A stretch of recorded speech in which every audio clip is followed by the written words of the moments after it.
Hello दोस्तों, मैं गजानन जांगीर आप सभी का आप ही के अपने यूट्यूब चैनल कुचामन मैथ्स गुरु में हार्दिक अभिनंदन स्वागत करता हूं। दोस्तों, अगर आप न्यू यूज़र हो या नए यूज़र हो तो प्लीज़ मेरे इस चैनल को सब्सक्राइब करें, वीडियो लाइक करें और वीडियो को शेयर करना ना भूलें, कमेंट करें, बेल आइकन को दबाएं ताकि जो भी मैं नए वीडियो अपलोड करूं उनकी इन्फॉर्मेशन आप तक पहुंचे। तो हमारा जो पर्टिकुलर टॉपिक चल रहा है वो है एमएस ऑफिस में एमएस एक्सेल, और एमएस एक्सेल के अभी तक हमने पार्ट 2 देखे। आज हम देखने जा रहे हैं एमएस एक्सेल का पार्ट नंबर 3। और फर्स्ट क्वेश्चन आपकी स्क्रीन पे है, माइक्रोसॉफ्ट एक्सेल में सबसे अधिक उपयोगी कौन है? माइक्रोसॉफ्ट एक्सेल में सबसे अधिक उपयोगी कौन है? तो आपका ए ऑप्शन है माइक्रोसॉफ्ट एक्सेल 2010, बी ऑप्शन है माइक्रोसॉफ्ट एक्सेल 2007, सी ऑप्शन है माइक्रोसॉफ्ट एक्सेल 2003, डी ऑप्शन है माइक्रोसॉफ्ट एक्सेल 2000। तो यहाँ से राइट आंसर आएगा 2010। देखो, जैसे जैसे आपका अपग्रेड एंड इनके वर्जन बढ़ रहे हैं, इनमें क्वालिटी एंड कुछ नए नए फीचर्स ऐड होते हैं। तो आप इसे यही तो पूछ रहे हैं कि माइक्रोसॉफ्ट एक्सेल में सबसे अधिक उपयोगी इन द सेंस कुछ नए उसमें एडिशन आ रहे हैं, तो वो आपका यहाँ से राइट आंसर होगा माइक्रोसॉफ्ट एक्सेल 2010। बढ़ते हैं 2 नंबर के क्वेश्चन की तरफ, और 2 नंबर का क्वेश्चन आपकी स्क्रीन पे है, ड्रॉ टेबल विकल्प से हम कॉलम व रो की संख्या देते हैं टेबल बनाने के लिए। ड्रॉ टेबल विकल्प से हम कॉलम व रो की संख्या देते हैं टेबल बनाने के लिए। तो ये बात सही है। तो यहाँ से आपका राइट आंसर आएगा कि ये बात क्या है, सही है कि रो टेबल विकल्प से हम क्या करते हैं, कॉलम और रो की संख्या देते हैं टेबल बनाने के लिए।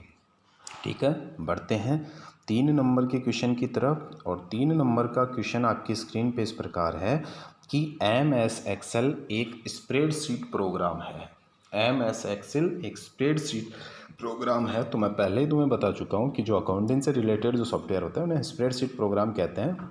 तो आपसे यही पूछ रहा है कि एम एस एक्सेल क्या एक स्प्रेडशीट प्रोग्राम है? तो यहाँ से बात आपकी क्या है, सही है। तो यहाँ से आपका राइट आंसर आएगा कि ये बात सही है।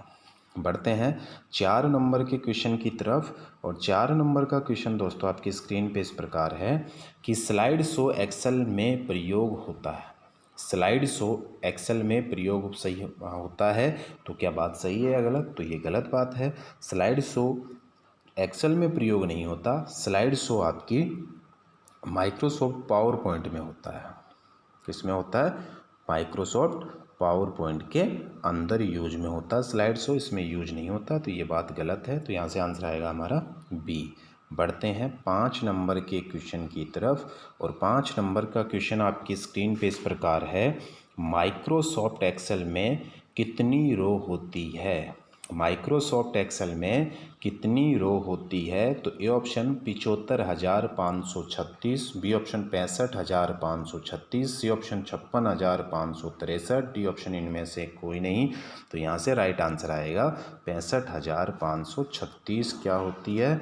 रोज होती है, पंक्तिज होती है, और कॉलम की बात करें तो कॉलम या स्तंभ होते हैं वो 256 होते हैं। ठीक है, तो यहाँ से राइट आंसर आएगा 65,536। बढ़ते हैं आज के 6 नंबर के क्वेश्चन की तरफ, और 6 नंबर का क्वेश्चन आपकी स्क्रीन पे इस प्रकार है कि किसी फंक्शन के अंदर लगे हुए फंक्शन को कहते हैं। किसी फंक्शन के अंदर लगे हुए फंक्शन को कहते हैं, क्या कहते हैं? तो ए ऑप्शन में नेस्टेड फंक्शन, बी ऑप्शन में round function, C option sum function, D option tax function. तो याद रखना नेस्टेड, किसी फंक्शन के अंदर लगे हुए फंक्शन को हम नेस्टेड फंक्शन कहते हैं। याद कर लेना, बहुत ही इंपॉर्टेंट है बेटा ये। ठीक है, वेरी इंपॉर्टेंट क्वेश्चन है ये कि किसी फंक्शन के अंदर लगे हुए फंक्शन को हम नेस्टेड फंक्शन के नाम से जानते हैं। बढ़ते हैं आज के 7 नंबर के क्वेश्चन की तरफ, और 7 नंबर का क्वेश्चन आपकी स्क्रीन पे इस प्रकार है कि बाईं तरफ से अकेले अक्षर को मिटाने के लिए, बाईं तरफ से अकेले अक्षर को मिटाने के लिए आप स्पेस प्रेस कर सकते हो। ये बात क्वेश्चन में बार बार रिपीट कर रहा हूँ दोस्तों, ये मैंने वर्ड में भी रिपीट किया था कि बाईं तरफ से अकेले अक्षर को मिटाने के लिए आप स्पेस प्रेस कर सकते हो, तो A option delete, B option back space, C option enter, D option space bar. तो यहाँ से राइट आंसर होगा back space. Back space enter करने से या प्रेस करने से आपकी बाईं तरफ के जो आपकी वैल्यूज है वो 1 बाय 1 करके क्या होती जाएगी, डिलीट। और राइट करना हो तो आप डिलीट के बटन को प्रेस कीजिएगा। तो यहाँ से राइट आंसर होगा हमारा बैक स्पेस। बढ़ते हैं आज के 8 नंबर के क्वेश्चन की ओर। और 8 नंबर का क्वेश्चन आपकी स्क्रीन पे इस प्रकार है, रो और कॉलम का कटाव खाली स्थान कहलाता है। रो और कॉलम का कटाव खाली स्थान कहलाता है। तो A option table, B option cell, C option data, D option sheet. तो मैं ये क्वेश्चन बार बार रिपीट कर रहा हूँ दोस्तों। तो रो और कॉलम का जो कटाव हो क्या कहलाता है, वो सेल कहलाता है। क्या कहलाता है, सेल कहलाता है। बढ़ते हैं 9 नंबर के क्वेश्चन की तरफ। और 9 नंबर का क्वेश्चन आपकी स्क्रीन पे इस प्रकार है कि एक्सेल की टाइटल बार में कौन कौन से बटन होते हैं।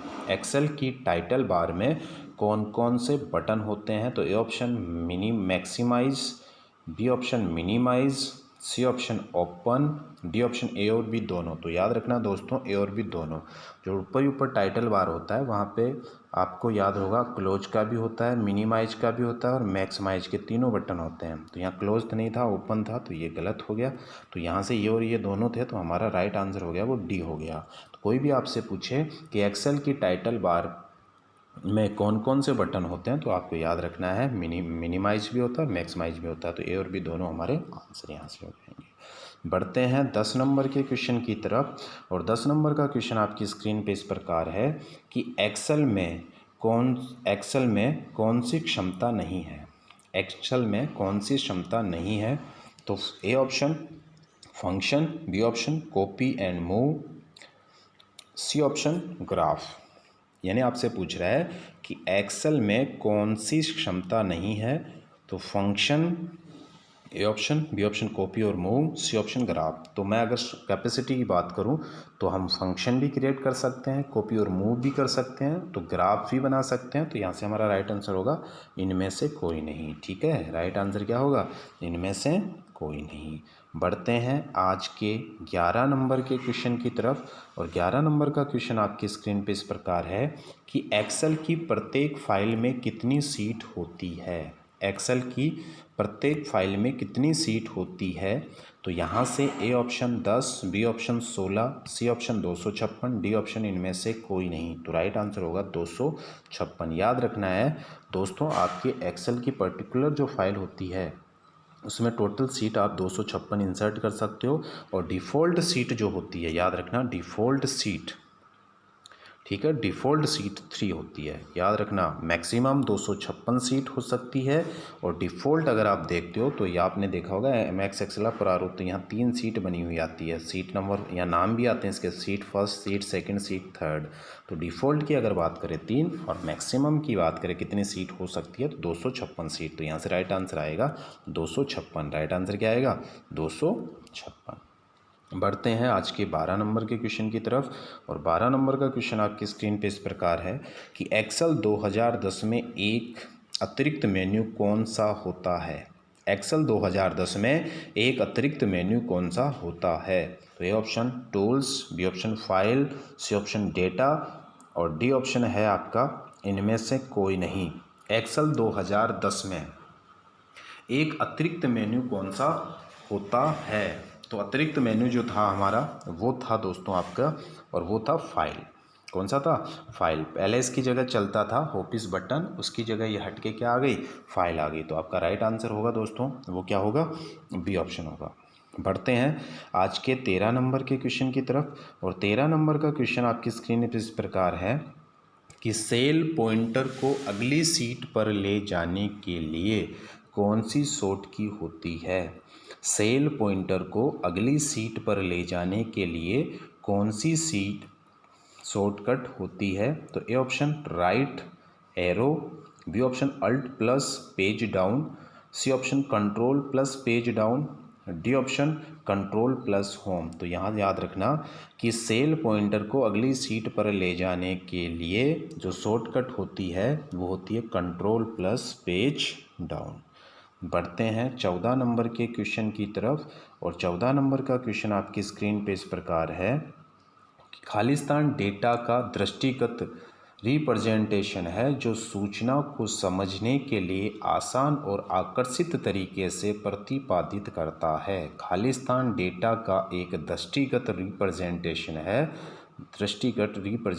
है जो सूचना को समझने के लिए आसान और आकर्षित तरीके से प्रतिपादित करता है कहलाता है। तो A option chart, B option table, C option picture, D option graphics. तो दोस्तों यहाँ से राइट आंसर आएगा वो आएगा चार्ट। चार्ट जो होता है वो डेटा का दृष्टिगत रिप्रेजेंटेशन होता है जो सूचना को समझने के लिए आसान और आकर्षित तरीके से प्रतिपादित करता है। तो यहाँ से राइट आंसर होगा चार्ट। बढ़ते हैं आज के लास्ट क्वेश्चन की तरफ। और आज आपका लास्ट क्वेश्चन जो है वो आपकी स्क्रीन पे इस प्रकार है कि फॉर्मूला में शुरू से अंत तक के सेल एड्रेस के द्वारा एडसेट रेंज निर्दिष्ट होती है।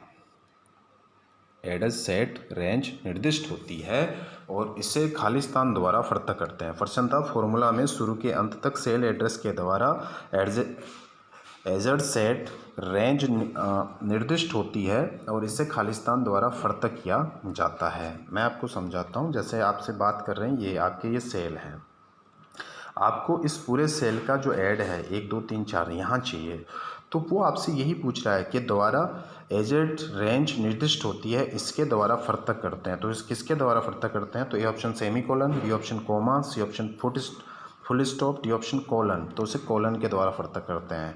अगर आप जैसे मैं मान लो A1 से लेके सपोज करो मैं यहाँ लिख रहा हूँ अपने को B2, अगर मैंने कोमाज लगा दिया तो इस और इस सेल को स्पेशल करेगा, लेकिन अगर मैंने इसमें कोलन लगा दिया तो ये चारों सेल को एडिशन करेगा। तो यहाँ से राइट आंसर आएगा कोलन। ठीक है। तो दोस्तों मेरा ये वीडियो आपको कैसा लगा प्लीज़ मुझे कमेंट करें और मेरे चैनल को लाइक सब्सक्राइब और वीडियो को शेयर करें और मुझे कमेंट करें कि अगला टॉपिक आपको कौन सा पढ़ना है। और ज़्यादा से ज़्यादा वीडियो शेयर करें दोस्तों, ताकि थोड़ा पढ़ाने में भी मुझे मज़ा आए और आपको समझने में भी मज़ा आए। ठीक है। जय हिंद, जय भारत।